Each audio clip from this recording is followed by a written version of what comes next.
Hello and welcome to the Roundtown Recharge Podcast, episode 2, where we help people bust down roadblocks in real estate, business, and life and help people achieve success. So today we're going to be talking about what to do when you get into a funk and you just can't get out. So I'll give you an example. You're cold calling every day, and for the last 2 weeks, you have just gotten no. You're getting no fatigue. You aren't getting a yes.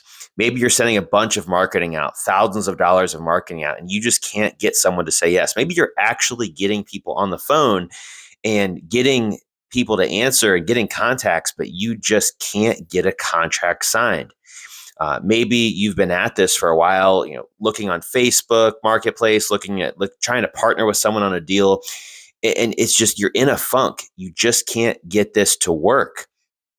And you're getting bummed out. Maybe it's not real estate. Maybe it's whatever business that you're working on, and you're in a funk. You don't feel like you can do this. You're in that weird state where you just want to give up. Well, don't give up. You are amazing. All right. You are an amazing human and you can do this, for one. And that's really where I want to start. I want to start with just getting that mindset aligned in the right place.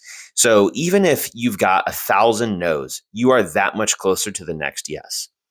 So think about every single day what you're doing. You are digging and digging, trying to find that next diamond. If you need it, you need to reaffirm to yourself that you can do it. You can find this. You can find this next deal. You can achieve whatever you're trying to achieve. Maybe you're trying to flip a house and you just keep running into roadblock after roadblock. You find out that the foundation's screwed up after you bought it. You run into all these different issues, and you want to give up. It's challenging. Well, challenge is where greatness is made. Diamonds are made under pressure. Okay, I know it's cliche, but it's true. And what you need to do, the first thing you need to do, is get your head in the right space. Affirm to yourself. Affirmations are real. I mean, obviously they're real because you just do them. You just say, but they really do help. Is my point. Just wake up in the morning and put on your whiteboard or your wall, print it out. I can do this. I am a real estate investor. I am the best multifamily investor in my area. I will find another multifamily deal. I am the best flipper in the area. I will flip another deal this month.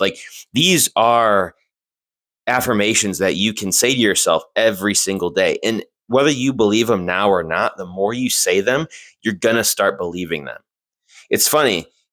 A lot of people believe what's on the news not because it's always true. I'm not trying to say and get political or anything here, but what's on TV or the internet in general is not always completely true. But if we see it every single day on social media or something like that, we start to believe it. That's the point. The reason marketing and these different outlets work on us as human beings is because it's psychological. If you see something every single day, you start to believe it. If you see something every day, you start to believe it. If you say something to yourself every single day, you start to believe it. So if you can identify what you want to identify as, what is your personal identity?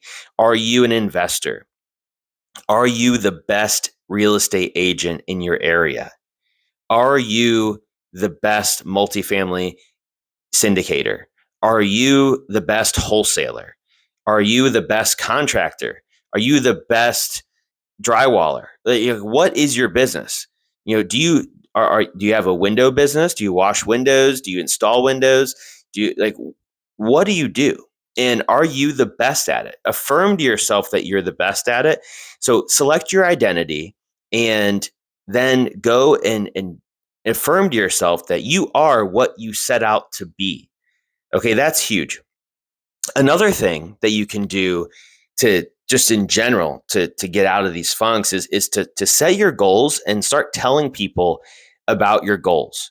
Tell the world what your goals are, and they're going to hold you accountable to keep moving forward whenever times are tough, because you are going to hold yourself accountable, yes, but whenever the going gets tough, you start to let yourself slack. If you put these goals out, just because you tell people, you are much more likely to actually achieve it. So that's huge. That's really, really huge. Another big one is to evaluate who is in your circle. And I'm going to spend a lot of time here because this one is really, really a big factor in your success and getting you out of the funk, so to speak. You need people in your corner that keep you going. Who makes you the most happy? That's someone that you want to keep in your circle. They don't have to be all business.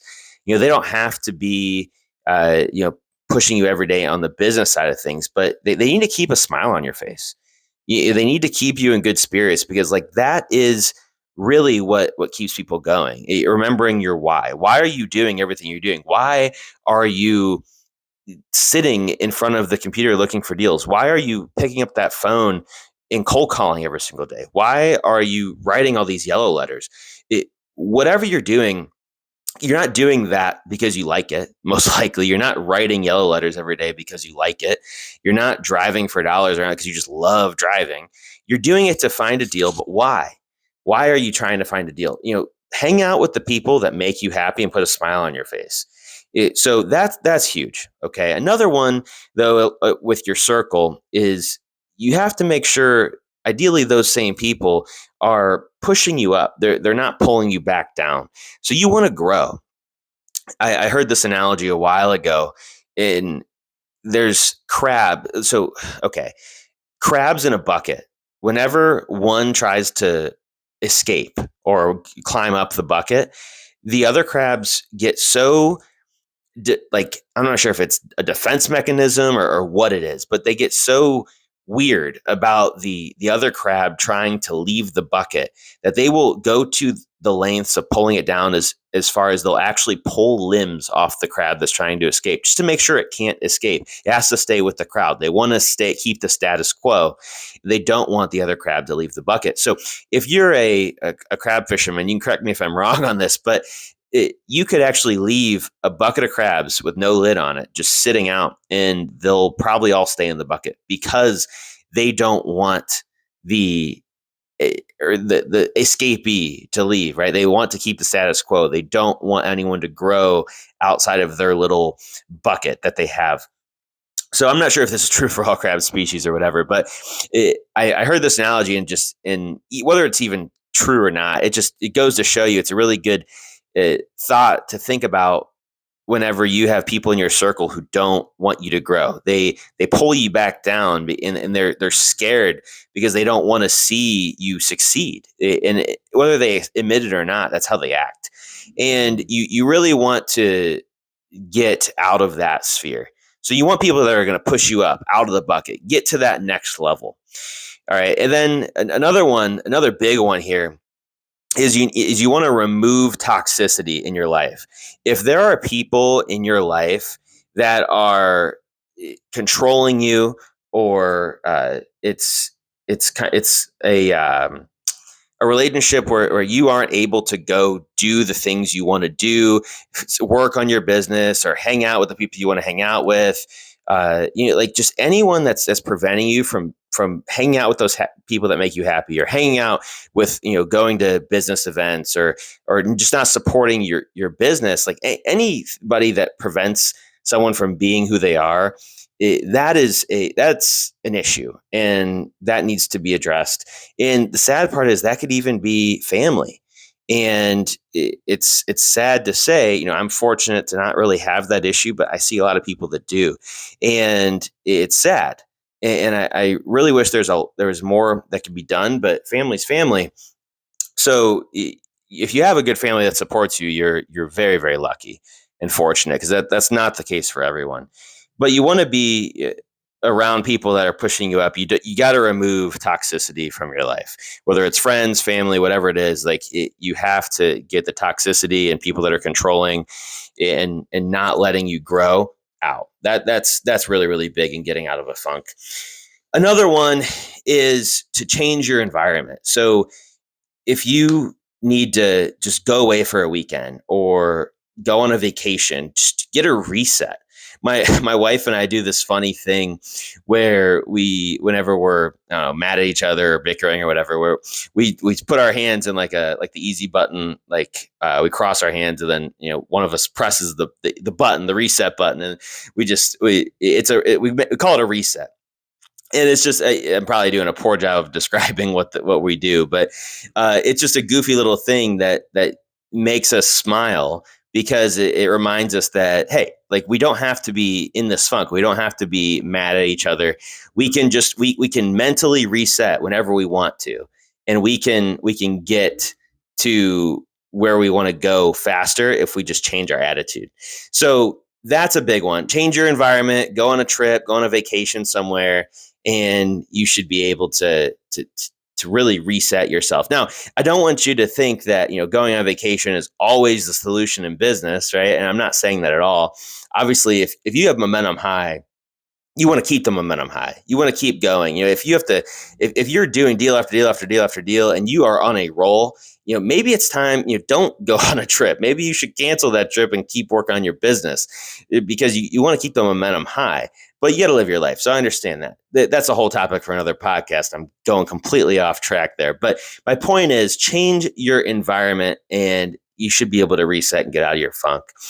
The one of the biggest ones, though, and I probably should have started with this, was getting off your phone. Getting off your phone, because social media is probably the number one distraction and reason why people fail in their goals and success in business. Because they are so stuck on achieving what everyone else is doing, and they scroll and scroll and scroll and scroll, and it just creates distractions, and it just gets you into this habit of going after shiny objects and just going out down all these dead end roads. The number one thing that has helped our business is getting rid of social media. And what I do is I downloaded an app that's a limiter, a social media limiter. It limits me to 5-10 minutes a day, depending on the day. And essentially what it's doing is it just limits my time on there, so I have enough time to go on there and produce content, look at my notifications, and look through the mastermind groups I'm in, or my group, and a couple other things, and then I have to get off. I'm done. Like, there's not really much else I have time to do other than that. And if I need to make a video or something, I can go and disable that, but I have to physically go do that and reset it every single time, which makes it more, and it's just that extra step that breaks that habitual, I'm going to go and just log on to Facebook or go press that button. It's just so easy. You'll do it without even knowing you're doing it, which is ridiculous to think, but that's a huge one. And then lastly, I would say, if you really want to get out of a funk in business, go to a mastermind event, go to a conference, go to somewhere where there is a ton of people doing what you're doing, and they are going to tell you what you need to hear. Maybe not what you want to hear, but what you need to hear. And you're going to come back. If you go to the right ones, you're going to most likely come back with some really, really good advice and what you need to do to get out of your funk. And that might be a mindset shift. That might be a tactical shift. Maybe it was something as simple as you don't have the right data, or maybe something shifted in the law and or how things work in marketing and texting, for example. If all you did was text message marketing over the last year, or email marketing over the last year, a lot of things changed, and maybe your texts or emails weren't being delivered. So going to mastermind events, you can learn those things much quicker than learning on your own. So I would suggest going to an event is probably the number one thing I will do if I really am in a prolonged funk and can't get out of it. So those are the really, really big things. Obviously, there's a lot of other things you can do. And again, if you're part of a network of investors or people or other business owners, they're like that, they're going to be able to help you. Your mentors, the people in your life that are supporting you. Like if you're in my mastermind group, you're going to be able to post daily or call anyone, text anyone in the group, and get through these barriers much faster. So I highly recommend joining a group of people that is willing, active, and willing to help you at any stage in your life and your business through anything. But all right, so that's going to wrap up this podcast. But there's a lot more here to unpack if you want to dive into it. I post a lot on Facebook about things like this, so just follow me. You're going to see a lot more of this kind of content. But thank you very much for listening through this podcast. And until next time, Roundtown Recharge Podcast.